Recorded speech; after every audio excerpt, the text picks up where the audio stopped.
Warframe should have raids.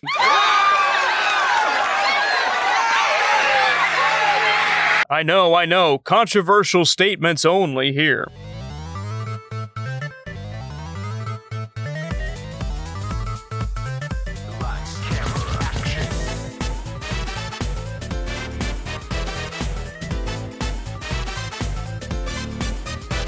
Hi, my name is Miguel Bloomberg, here to do the most original and never before done thing ever for a Warframe video, using my in-game character as my talking avatar.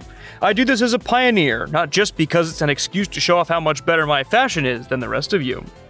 Look, I know I'm not the only one who wants to see raids in Warframe. Hell, I know I'm not alone. I've seen the word cloud from the 2025 Warframe survey, right next to reworks and bugs. It's right there. Basically on there 3 times if you combine raids, challenge, and endgame.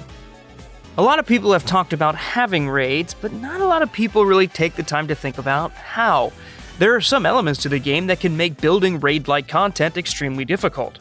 However, I truly believe that with a little sugar, spice, and everything nice, not only can Warframe do raids, but it should. I've been thinking about this for a really long time, and I think I might have just cracked the code on Warframe raids. So, if you'll join me, allow me to make the case that Warframe can do raids.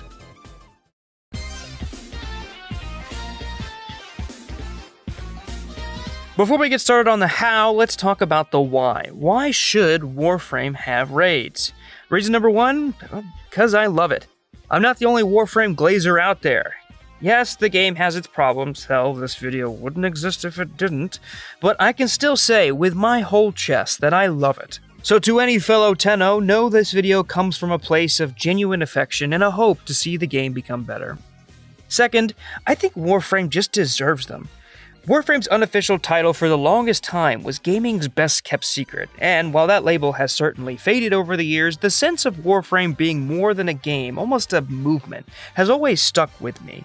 I first heard about it 7 years ago? Good God, okay. SkillUp did a video on Warframe, and right from the start it just felt important. I don't really know how else to put it. Like, throughout gaming history there are just these defining stories. Pong, arcades, Mario, Zelda, WoW, Halo, Fortnite. I mean, when the world inevitably burns down and humanity has to start from scratch, I swear the new cavemen will etch tale into cave walls about how our ancestors ladder stalled a 360 headshot in COD or mythic raided in WoW. Warframe felt like one of those stories, and maybe it's shallow, but I wanted to be a part of that. So I got into the game in my last few years of high school, fell off for most of college because of an undisclosed reason, and then came back in early 2024 during the lead up to 1999. And honestly, I still feel the same way. Warframe gives so much to its players in a way most games can't or just don't want to. I don't need to name names, you know exactly who I mean. And with raids being such a core part of the MMO genre, having one of the best, most unique, and most beloved MMOs out there not include them feels like a disservice. Raids aren't just important, they're the pinnacle of an MMO experience. Plenty of MMOs are held together almost entirely by their raids. Hell, it's at least half the reason Destiny 2 has survived as long as it has. You ever tried getting someone into Destiny? 'Cause I have. That conversation is basically a shot-for-shot remake of that one scene from Ant-Man. Trying to get people into Warframe often feels like the opposite progression. I have all these good things to say, but there are these odd moments where I'm just left empty-handed. And that sucks. This leads me to my final reason. Number 3, Warframe kinda needs it. Warframe has long struggled with player retention, and for my money, a lot of it has to do with the fact that there aren't a lot of true in-game incentives. Now, that might sound wrong at first. Warframe absolutely has incentives, thousands of them. But most of them are what I would call want incentives. You play Warframe when you want something, a new ephemera, a better arcane, a new Warframe or weapon blueprint. But eventually, most players will run out of things to want. Sure, you can farm relics for that one prime you're missing, chase a perfect riven, or forma your favorite frame again for a new mod, but once you've built a weapon and a frame that can delete everything in a tile set, you're basically done. You can beat 90% of what this game has to offer with 3 decently built frames. Hell, one frame can tackle 100% of the content in this game without even taking damage. Warframe has hundreds of wants, but not a lot of needs. Now, I know I've thrown a lot of shade at Destiny, but one thing Destiny does very well is the need. Here's an example. This is my favorite non-exotic sniper rifle in the game, the Macabre. I usually hate snipers, but this one has these perks and it sounds like this. Oh, that's that good shit! You know how often I use this bad boy? Almost never. I love it, but it's an energy weapon. With the way I like to build, I basically need an elemental primary to proc my subclass effects. So I need a good sniper in the primary slot. So I went and got one. This is Succession from the Deepstone Crypt. It's a very good sniper. Just not the best in certain situations. I need something I can lay on the trigger for in a DPS phase, and Succession isn't ideal for that. So I got another one. This is a Crafted Supremacy from Last Wish. As you can see, I've unlocked a pattern for it, and I can fire this thing until the heat death of the universe. It's excellent. But sometimes I need something that does more than shoot forever, something that's great for chunky targets and DPS phases. So I built another one. Do you see what happened here? I wanted one sniper rifle. That got me to play a seasonal event. But my need to nail the perfect DPS phase, to see the biggest number at the end of a raid clear, got me to run at least 6 raids, max out 4 rep tracks, or run multiple high-level nightfalls, craft 2 weapons, level them, and dump the resources into maxing them. Now, some of you might say, but Miguel, a want could make you do the same thing. And yes, technically, but just trust me, okay? It's different. I may not have the perfect words to explain it, but consider this. Warframe has seen more crossover traffic from Destiny 2 players in the last 2 years than ever before. And not just casuals, I mean heavy hitters. Mactix, Asdacross, hell even Sweatcicle gave it a go. And even though a lot of them loved Warframe, they still went back to Destiny 2 because of need. Also probably because they need that paycheck. That's a bad joke, we'll probably cut that. And that's exactly the kind of need raids can create. And it's that kind of content that, if you ask me, Warframe really needs.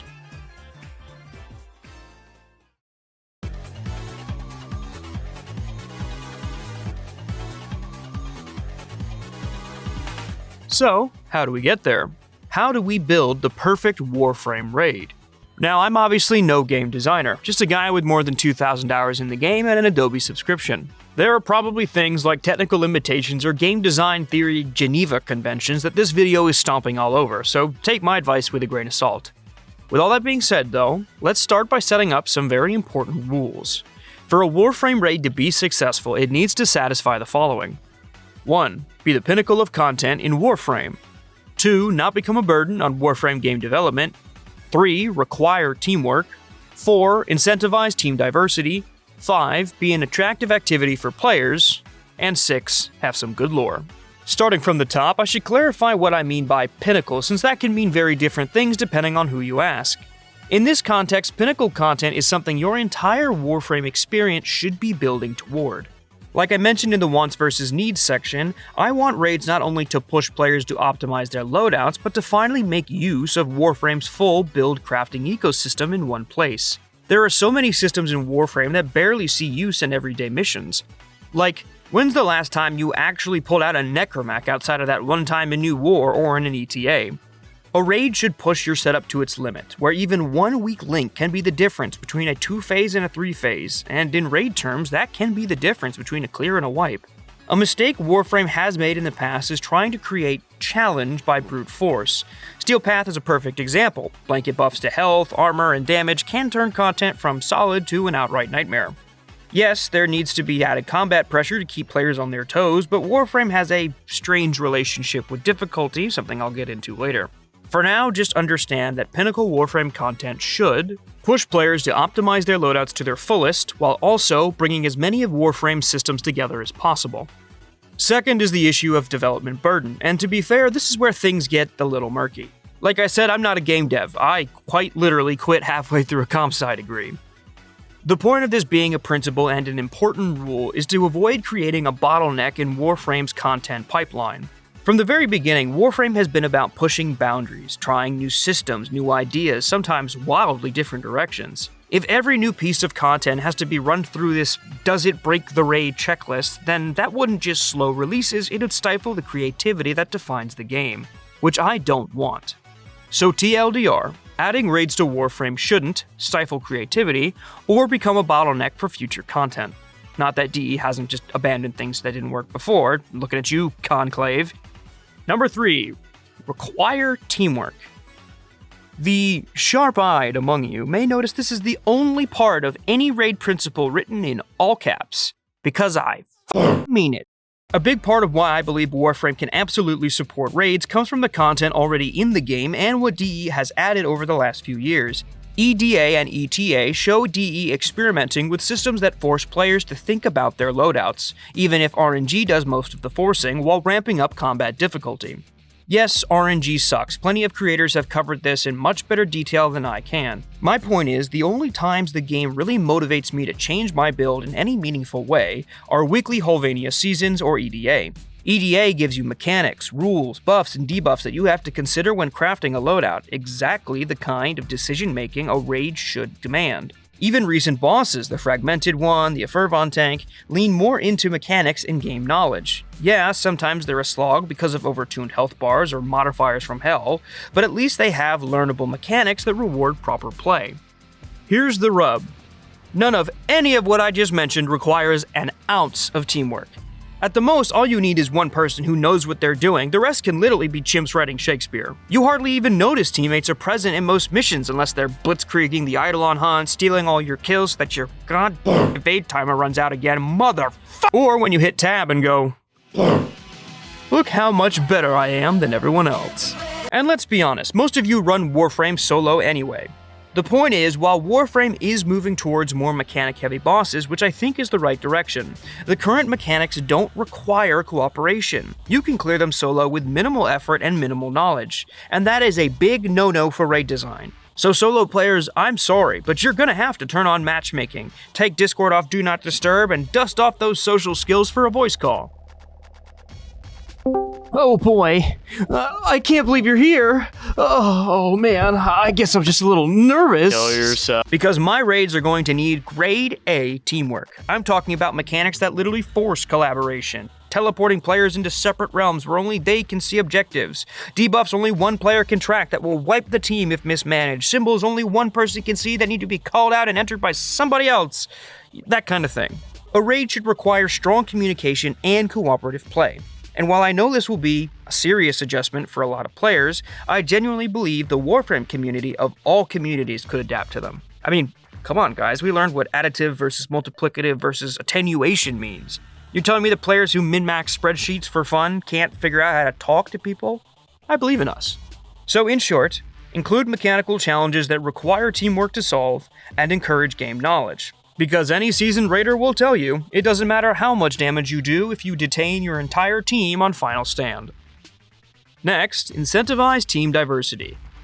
Or, as I like to call it, hold on one second.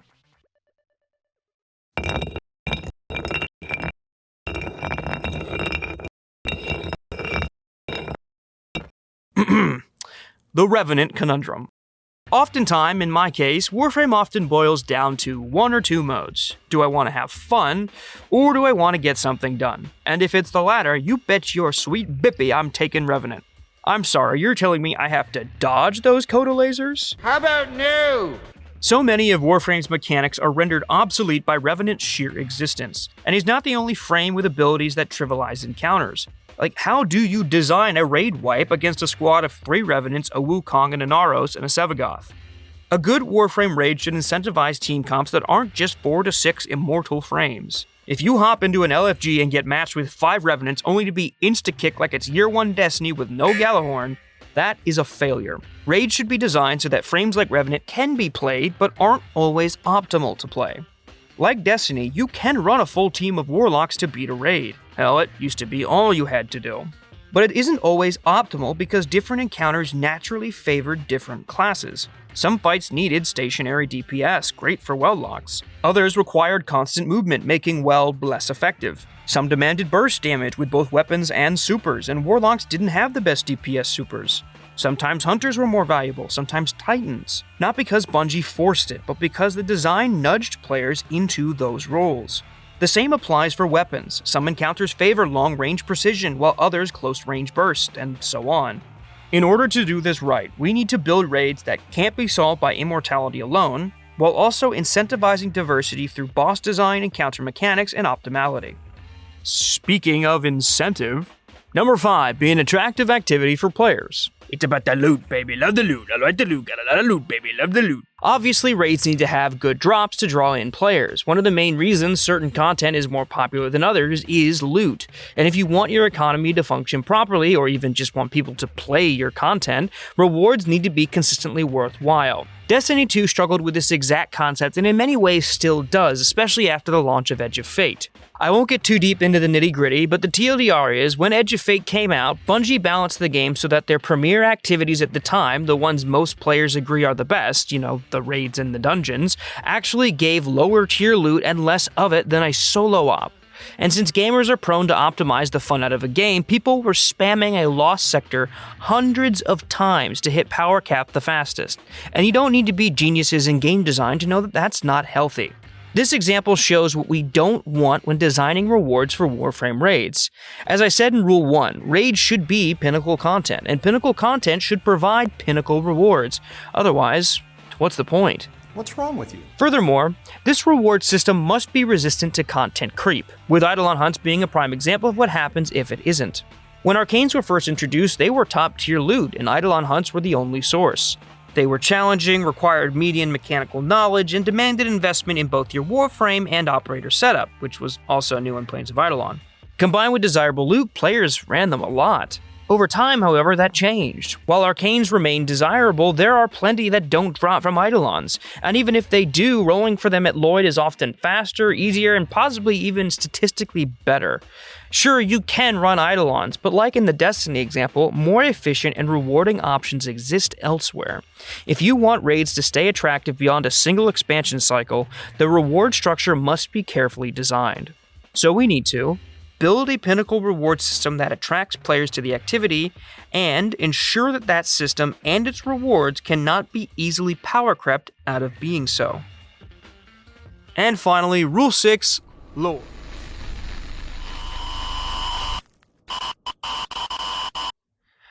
You know what?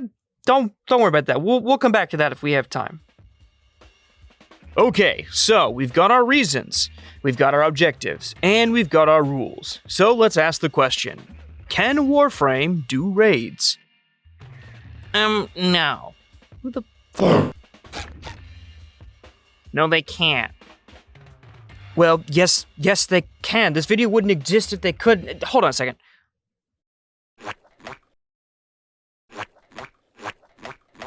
Okay, fine, let's go over some objections.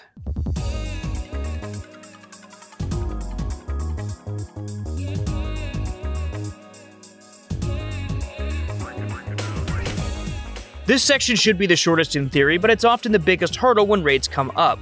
So much time is wasted debating whether Warframe can even have a raid that most people never get into the real issues a raid would have to solve. So let's do a lightning round and get this bitch out the way.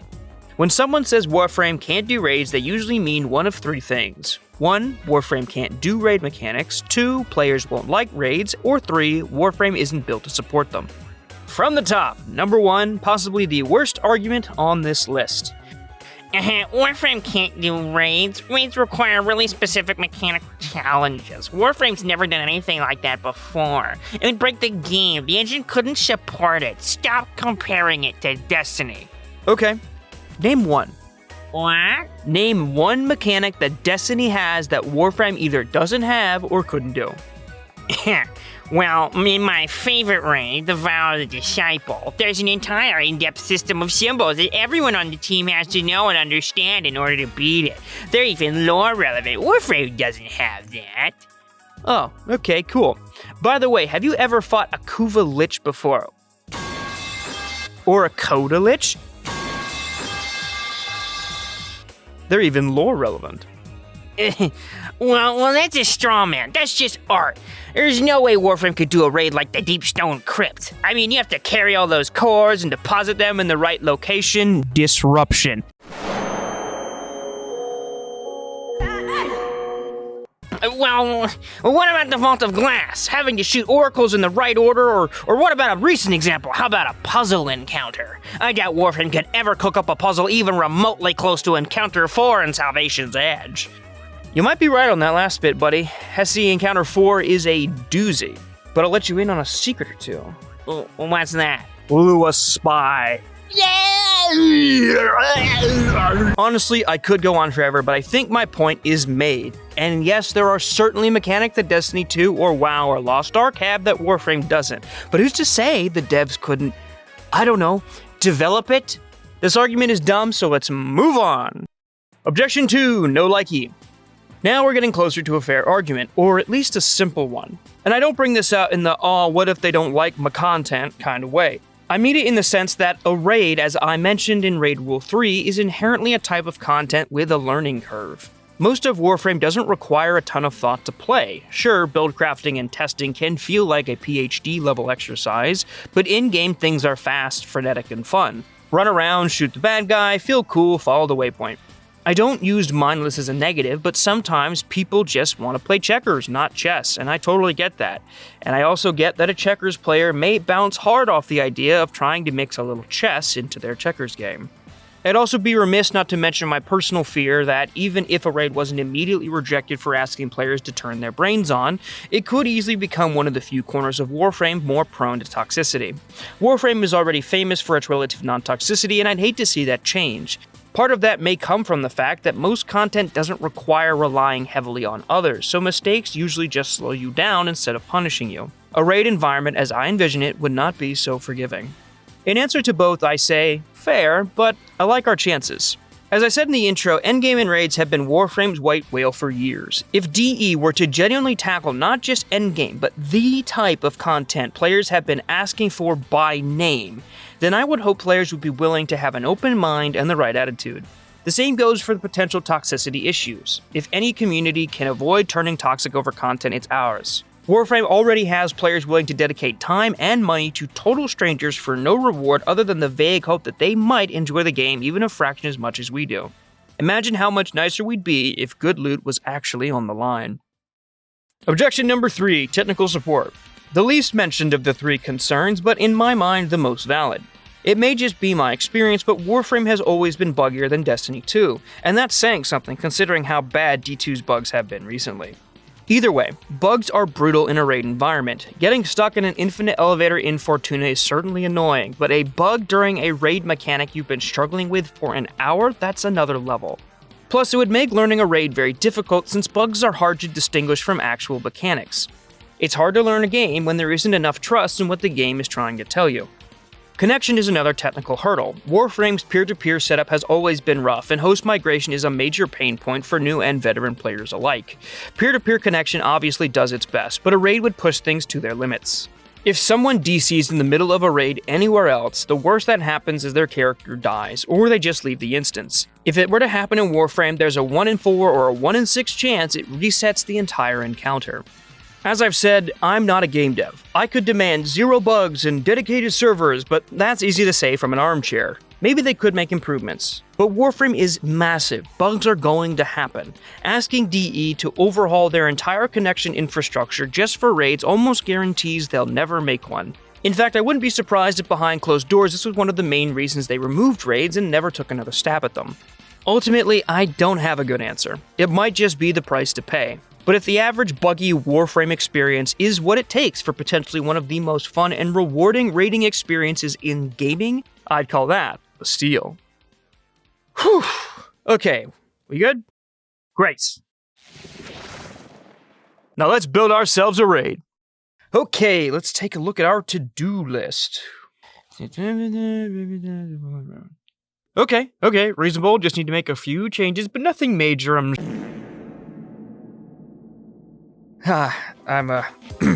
never gonna see my kid again.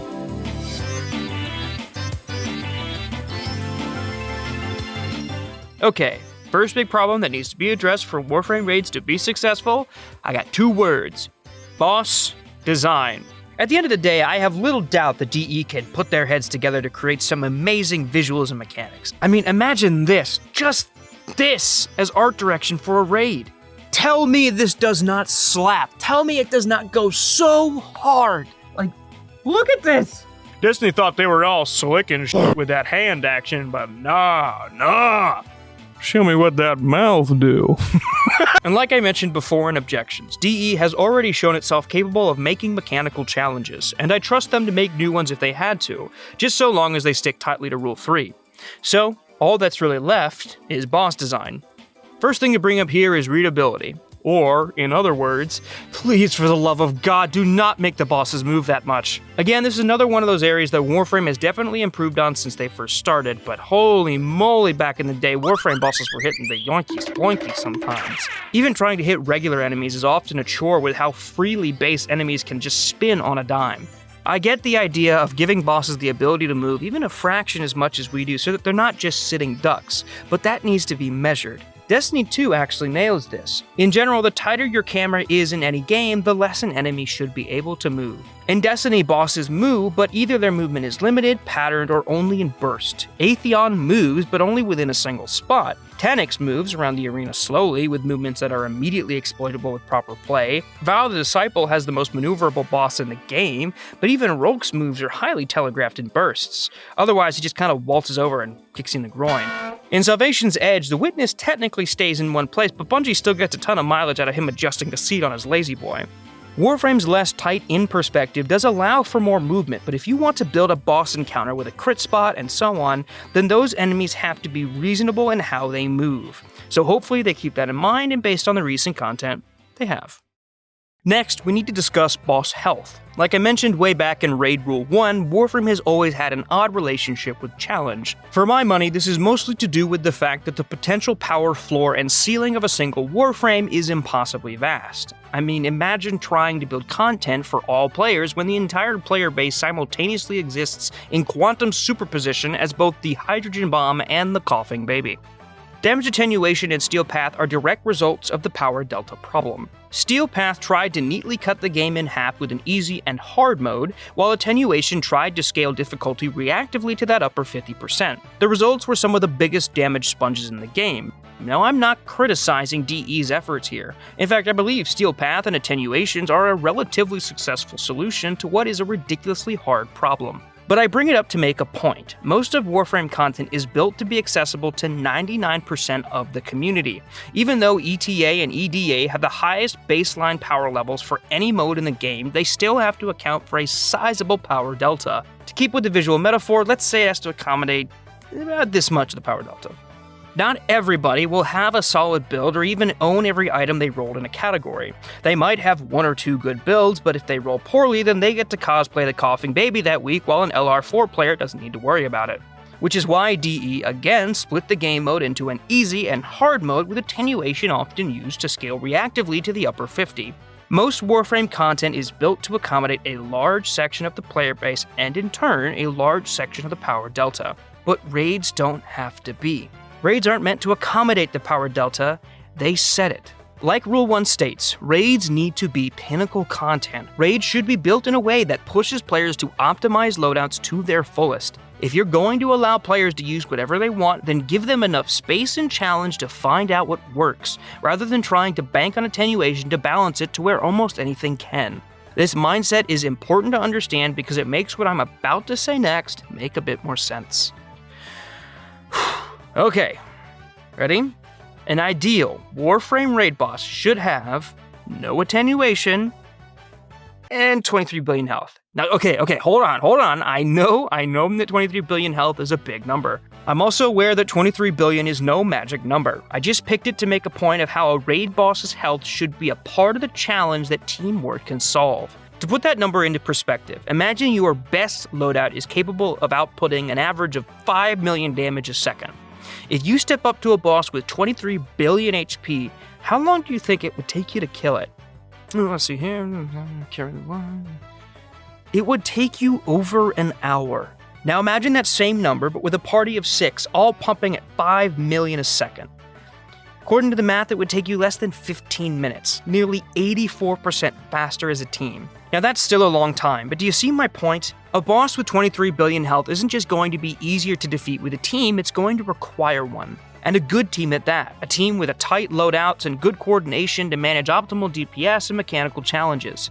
Experimentation, optimization, strategy, composition, meta, all of it starts with a healthy health bar, which is why a Warframe raid boss should have no attenuation and 23 billion health. So now we've got a tanky boss that helps us adhere to raid rule 1. We're off to a good start, but there are still problems, namely rule 4. How do we make a boss that incentivizes diversity in team compositions? Well, my friend, I have got 2 solutions for you.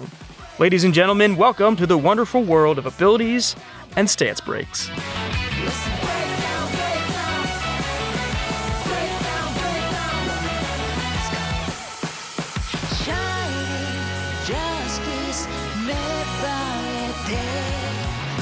Here's a hot take that'll knock your socks off. If I had to put guns, melee weapons, and abilities on a tier list based on which I thought was the most fun and engaging, abilities would be alone in S tier. I mean, we're playing Warframe, not War Gun or War Sword.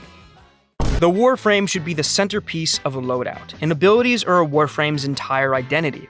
As such, it is a shame that so much of that individual identity is shafted by Warframe's design. Like, I'm a Mesa main, if you couldn't tell.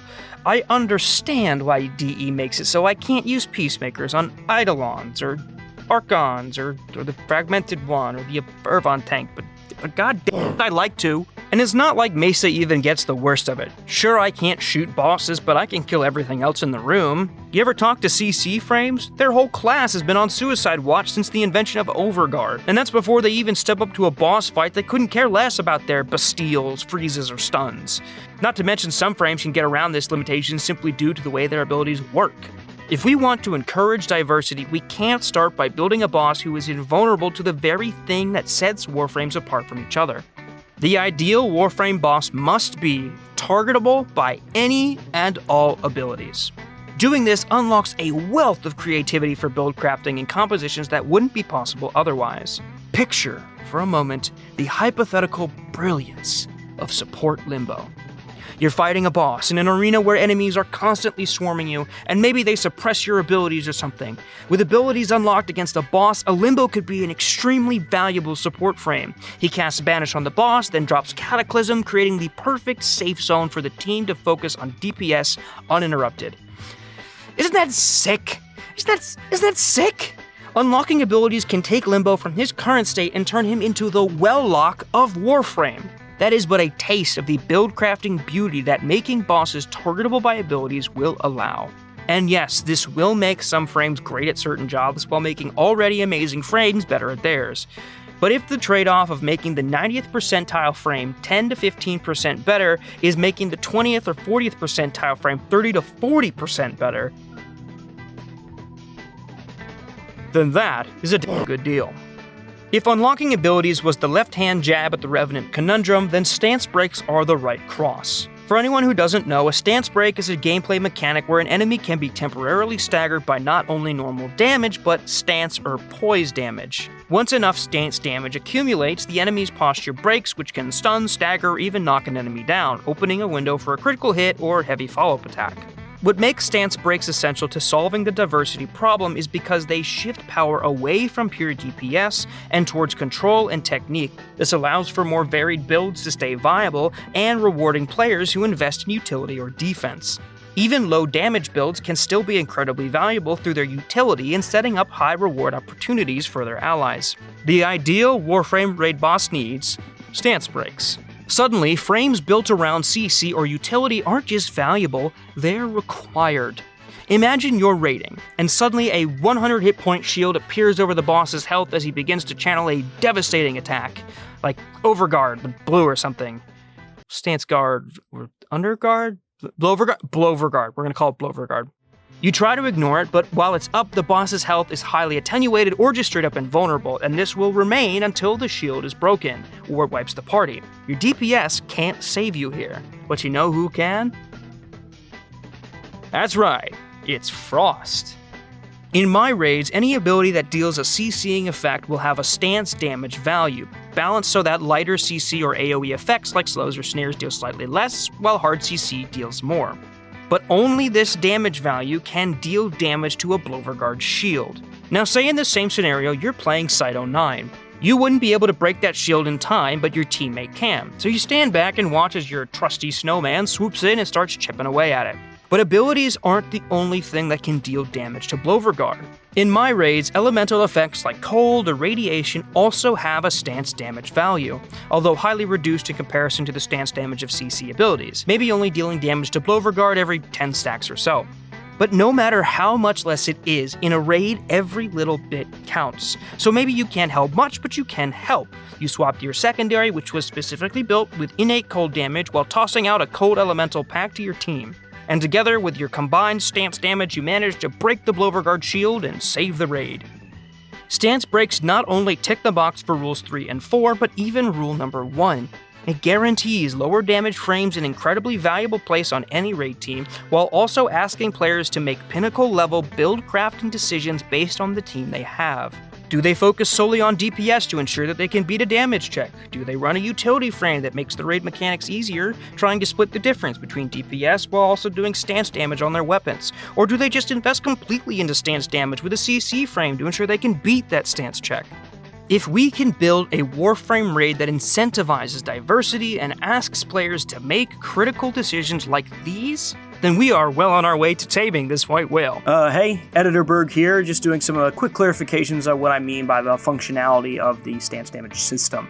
I obviously don't think that coming into a Warframe boss with just a regular CCing ability and being able to stun them just out of the box is a good idea, and that's not what I'm advocating for here. What I'm advocating is more on the lines of kind of what Elden Ring has, where, you know, in the same way that you can, if you have a claymore, for example, and you swing it at like a regular guy in Caelid or you know, wherever you are at the time, most enemies react to that, you know, they stagger or they stun, right? But if you go up against something like Radahn or Radagon by the end of the game, they don't react to that the same way. They just sort of stand there and they take the damage. A lot of bosses function that way. So I think Warframe should do it the same, where to make a Warframe example, if imagine there's a targeted ability where you punch an enemy really hard and they ragdoll across the room, I don't think you should be able to walk into a Warframe raid and target the boss with that and throw them across the room. I'm just saying that I think that it should be targetable. I think that it should happen and the damage should happen, but you know, they wouldn't go anywhere. They would just, the stance damage would be what accumulates in the background. That's the goal. I hope that's clear, and if it isn't, it's clear now. So current era Berg, take it away. Another big hurdle in building the ideal Warframe raid is raid wipes. If you remember Rule 4, we want to build encounters that incentivize diversity because it's a more optimal way to play, but we also don't want to build encounters that are solvable through immortality alone. Now, I don't think we want to make things like Mesmer Skin or Overguard or Resurrection mechanics useless, nor do I think they ever truly will be. I mean, between bosses dealing damage and the hundreds of enemies running around, having someone on your team to keep you alive is totally fine. That should be part of the decisions a team makes. Do you pick a frame built for damage or more support to keep everyone alive? That sort of decision making is just what I'm looking for. The combat challenge will always ensure that survivability is going to be valuable, and I don't want to change that. But if the best raid team is just 6 unkillable frames shooting at a tanky boss, then there needs to be more on the line. Mechanical challenges will have to carry a lot of weight in that department to make it happen, but that's on a specific raid-to-raid basis, which I can't possibly predict. However, I believe I've managed to come up with a more generalized solution that will not only satisfy the other half of Rule 4, but also brings even more of Warframe systems together to satisfy Rule 1. And we'll do it with raid wipes. In reality, Warframe rarely wipes squads in the traditional everyone dies sense, most of the time. It simply fails you. Many missions aren't even designed with failure states beyond death outside of a few exceptions like Spy. You can't fail an Exterminate or Alchemy mission unless you genuinely run out of revives. There's rarely anything forcing you to complete them except for the threat on your own life and the promise of loot waiting at the end. But because dying is so uncommon in the average mission, especially if you're playing with a squad, players are far more likely to fail due to timers, life support depletion, or defense objectives collapsing than from actually being defeated. In nearly every case, when a mission ends unsuccessfully, it's because of an external condition rather than a direct result of combat, or because of a teammate walking through a spy laser again. These mechanics aren't bad in themselves. Timers and resource pressure can be great tools, but building entire raids around them alone can create a structure where failure starts to feel arbitrary rather than earned. I don't want a raid wipe to jump scare me like I'm on the last wave of an EDA mirror defense. What I want is for a raid wipe to have weight, a clear, noticeable punishment, not just a pop-up informing you that a meter hit 0. Even if the game tried to deal 1,000,000 damage in an instant, Mesmer skin stack, shield gating, last gasp, Sevagoth's passive, and countless other survivability systems would ensure no one actually stays or even goes down. To make a meaningful raid wipe, you need something that cuts through all of it, and Warframe actually already has the answer. And to show you what I mean, I need to take you through another hypothetical. Imagine, you and your team are fighting a boss or mechanical encounter. You're trying your best, ad killing is going fine, but in the end you're just failing to communicate. Apparently somebody can't tell the difference between Jahu and Loke on the symbol wall. Thanks to that, they get told to put the wrong symbol into the wrong pedestal, failing the mechanic for the 3rd time in a row. There is a flash of red before a massive Orifix field visually envelops the entire arena in seconds, kicking your operator out of their Warframe and onto the battlefield. You think, well, it's over. But after a moment of frustration, you realize the raid isn't over yet. The encounter is still running. I mean, what are you to do? Sure, you can hide from enemies in void mode for a time, but the second you pop out, you'll probably just be dropped by an enemy in a second. If that happens, then you'll really be screwed. How would you even clear through the hordes you need to with just your amp? What about damage? What about the boss? It still has like 1 billion health left. I guess it is really a raid wipe. Why do I even come here? Man, I gotta get a job. I gotta. Oh, I forgot about those.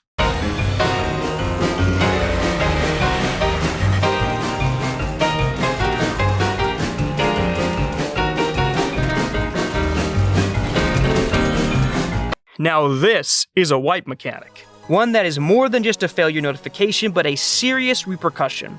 Orifix fields cut instantly through the Revenant conundrum, creating a sort of 2-strike system. Your first major failure at a mechanic loses you your Warframe, while still giving you a chance to fix your mistakes. Maybe a failure mechanic can start in this state, one you have to complete in order to stop the field from reaching full power. Or maybe you just finish the mechanic you failed the first time to turn it off. Either way, if you fail a second time, the field pulses twice, nuking your mech, then your operator. There are so many cool ideas for failure mechanics that can employ teamwork and decision making. And all of this fails to mention the fact that necromechs finally have a reason to exist and be built outside of open worlds or the Sanctum or Peelypix. It would be a crime to build pinnacle content that ignores an entire section of your loadout. Necromechs can keep you in the fight just that little bit longer. Arc guns can clear the hordes when you really need to. If you're on the last legs of a boss fight, the Arcubex can push your DPS over the finish line. It's yet another incentive to consider the whole of your loadout. With this raid wipe system in place, we not only provide a meaningful consequence to failure, we overcome immortality without making it useless, and bring even more of Warframe's loadout systems together. It's just so beautiful. Now, I want to take a second to acknowledge that despite all my highfalutin ideas for encouraging diversity through boss design and wipe mechanics and so on, it still might not make a difference in the end. Gamers are known to optimize the fun out of games, and in the end, there is only so much subtle incentive a game can build before a more heavy-handed approach is needed. If this were the case, then we can consider busting out the nuclear option, which is simply to hard-code it that only one type of frame is allowed per team. Definitely a last resort, given that it's the sort of heavy-handed design that I criticize EDA and ETA for using. I see it as a knife-edge issue. I could encourage team building and push players to pursue better loadouts and/or new frames to be more valuable to a team, or it could lead to toxicity where you might be forced to play a different frame or be kicked. Ultimately though, we are building an endgame activity, so expecting a more diverse Warframe roster, at least at the higher difficulty levels, which we will discuss in a moment, is not totally unfair. At the bare minimum, if I had it be used, then I'd have it used in conjunction with all the previous ideas for boss and encounter design, rather than a substitute for them.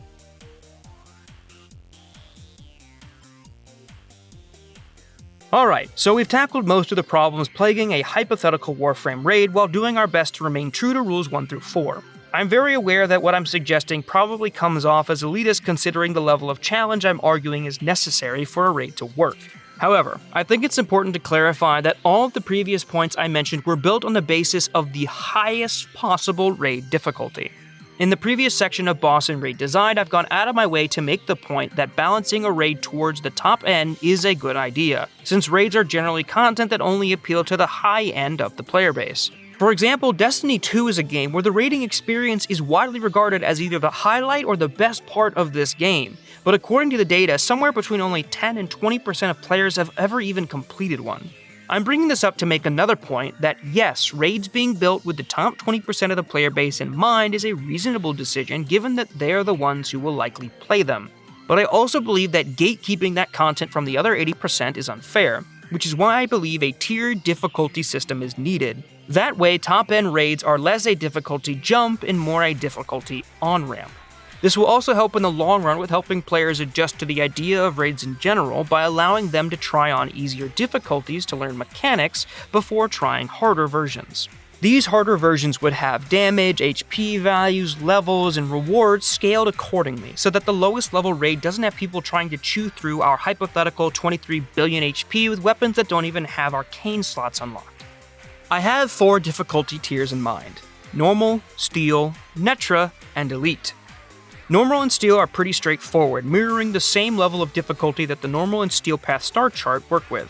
From there, we jump to Netra, which is named for Netra cells. This difficulty would feature a significant jump in health values, possibly the first to really push into the billions, while featuring all of the basic Netra cell modifiers. Average enemy levels between 220 and 240, enemy health and shields increased to 100% for each squad member, no self-revives, last gasp penalties, reduced bleed-out timers, no summons, and so on. And lastly, we'll have Elite, similarly named after Elite Archimedes. This level would have boss HP values in the billions, like I mentioned before, while also featuring enemy levels between 4 and 500 on top of pre-existing Netra modifiers. Now there is a world where I would consider the 5th difficulty of Modded Elite, which would simply throw in the added challenge of having either deviations or personal modifiers on top of Elite. However, I would not use them both together, as the combination of both often results in the gimping of entire frames, playstyles, and strategies. EDA and ETA can already be miserable enough with the right RNG, but it can still loosely function as playable content, whereas adding these challenges randomly on top of a raid can fundamentally break them and the mechanics within them. The best I would consider is a highly curated list of either pre-existing or custom deviations or personal modifiers for each raid. More akin to challenge mode raiding than baseline modifiers, but that's a long way off. Let's just get raids into the game first, okay?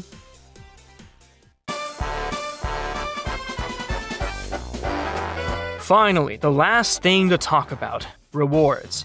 There are plenty of easy answers to making an activity attractive, and the usual answer is just to give it unique loot. This usually works for a time, but it eventually creates these content islands where they're very popular and populated for a few months, but are quickly abandoned once the next one comes around. While I'm not against creating raid-specific loot, in fact, stuff like raid-exclusive ephemeras for challenges, raid weapons, incarnates, glyphs, and so on are great, but those rewards need to operate in tandem with a different reward system that ensures no matter which raid you do, you'll still have a reason to do them even after you've ran out of raid-specific rewards to chase. A system that will keep raids relevant and keep them away from becoming just another content island on the way to the Warframe One Piece.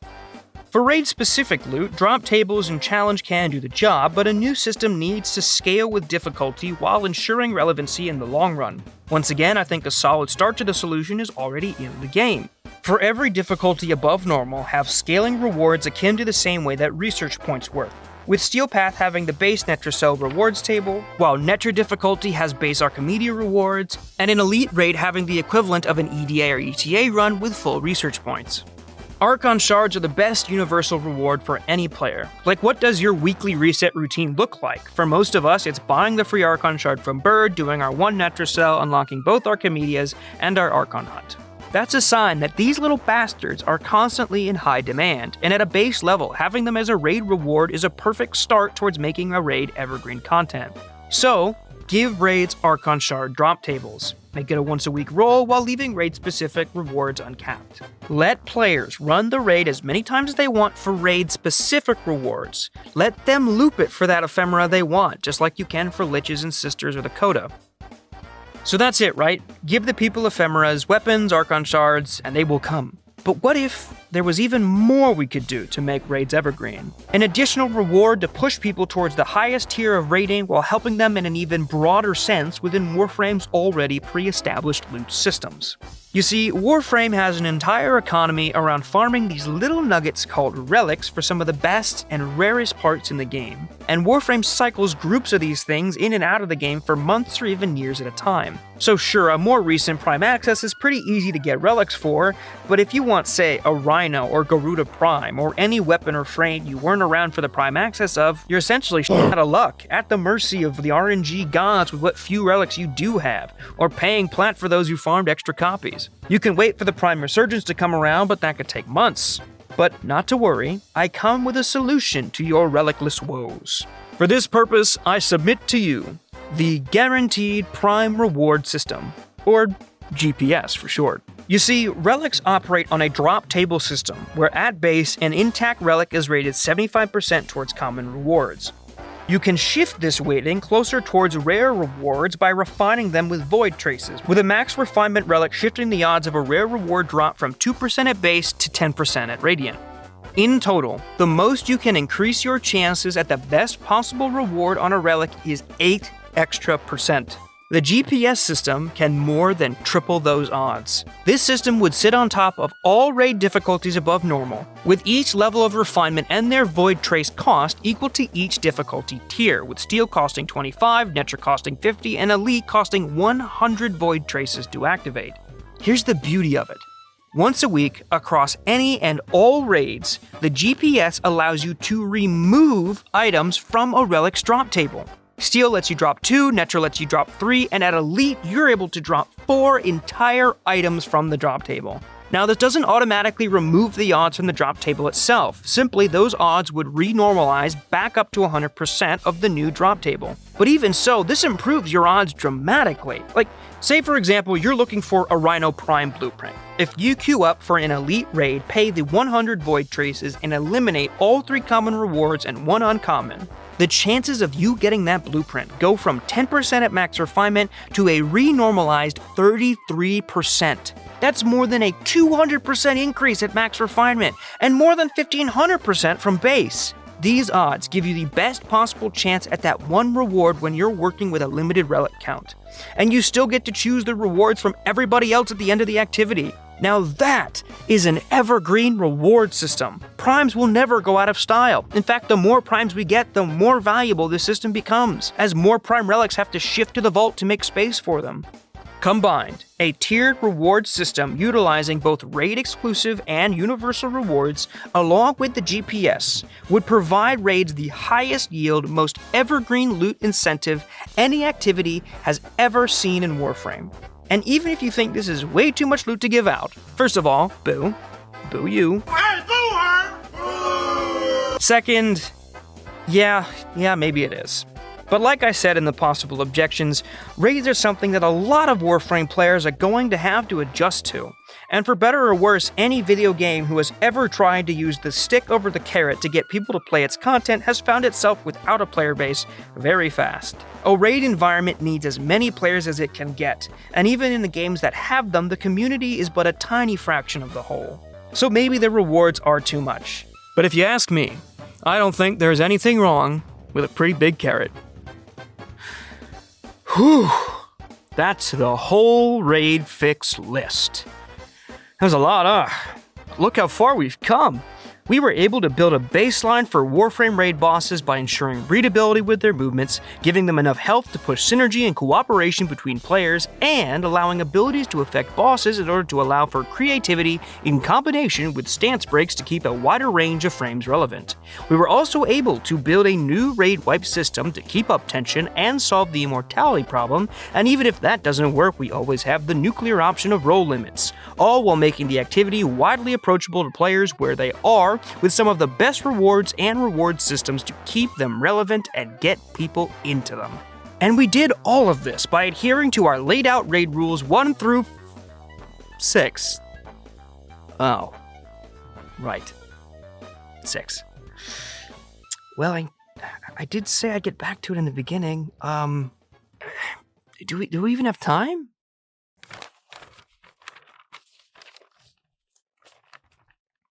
You know what? We just might.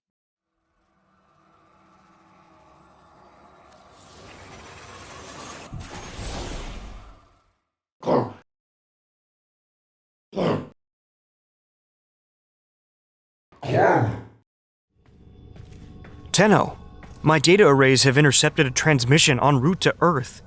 The signal was Corpus in origin, but it was left undecrypted. The degradation indicates this was a copy of the original message. The only reason a Corpus transmission would ever be left in such a state was if whoever sent it wanted it to be heard. Listen to the transmission, then deploy to Earth right away.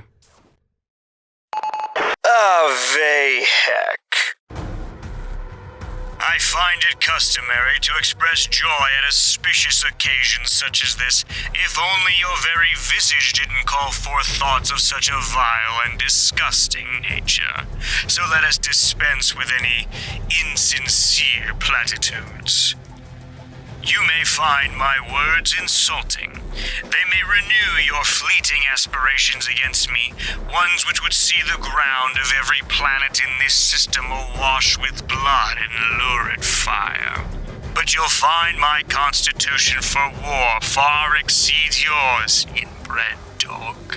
Before I was sealed in my Asper's prison, I bore witness to war at a scale beyond even our own making, but my eyes did not turn. No, they drank deep of it, all while my hands made deals with its very masters. A war that saw entire colonies sacrificed for little more than pride. Then I break my bonds to find you. A rabid dog left to pick at the bones of the very masters who saw your putrid kind as little more than disposable meat, and you can't even take a single Ostron glade. The last war brought the Ostrons to their knees, and still the Tenno ensure you can do nothing but toil on the plains like a craving addict. You play in the ruins of the very masters that built the Tenno, whose enemies struck fear in both of their hearts. You cowered and weathered the time of Narmer, who brought the Tenno so low. And yet you do not see. Your dogged determination brings you the very answer you always needed, and you used it to build a spear. If you ever wish to see beyond the yoke of your enemies, then perhaps it's time you learn from your masters. While I give you this as a gift, Vehek, make no mistake. I built the Corpus, founded a way of life built on the self, not faith. The true Corpus, not these dull, capricious, usurious, short-sighted Brutuses you know now. I shook blood-red hands with the Uroken at the height of their power. I am Parvos Granum. I will always have an ankle. The only question is, what's yours? Well, that's just about it. Hey, Editor Berg popping in one more time, just to add a little extra context before we close out. I know there's a lot of debate going on right now about whether raids can or can't work in Warframe, probably more than ever. But even if you don't think that they would, or that my version of them wouldn't, this conversation is a symptom of what people are feeling intuitively about the game right now, which is pointing to a larger issue. That issue being, Warframe, for all of its strengths, is a co-op game that rarely actually needs cooperation. I joke about it, but it's a real thing. There's a real thing people are feeling where there just isn't a lot of reason to do things together, despite, loving and investing hours in this game. It's the reason why people keep asking for raids. It's not just because they want raids one-to-one. It's because raids are just a tip of the spear of this issue. Raids are usually the thing that answers that question. What do you want to do together? Well, let's throw a raid party together. It's a feeling, and because they want to do something together. Something that gets your friends in a call and actually working as a team, not just playing side by side. So if DE takes anything away from this, I hope it's that this discussion isn't just a desire for raids simply, but a desire for, things to do together.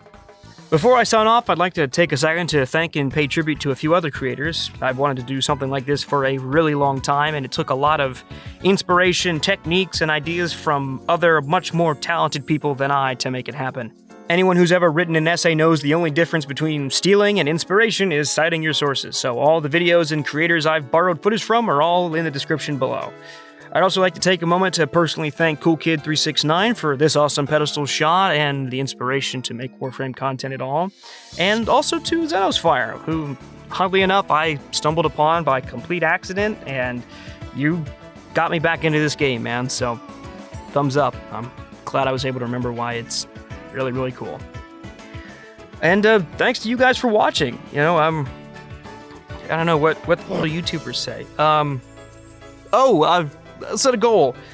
Let's shoot for 1,000 views. If we can hit 1,000 views, we'd be crushing my all-time viewer goal by like 999 views, probably. What else do YouTubers do? Oh, okay.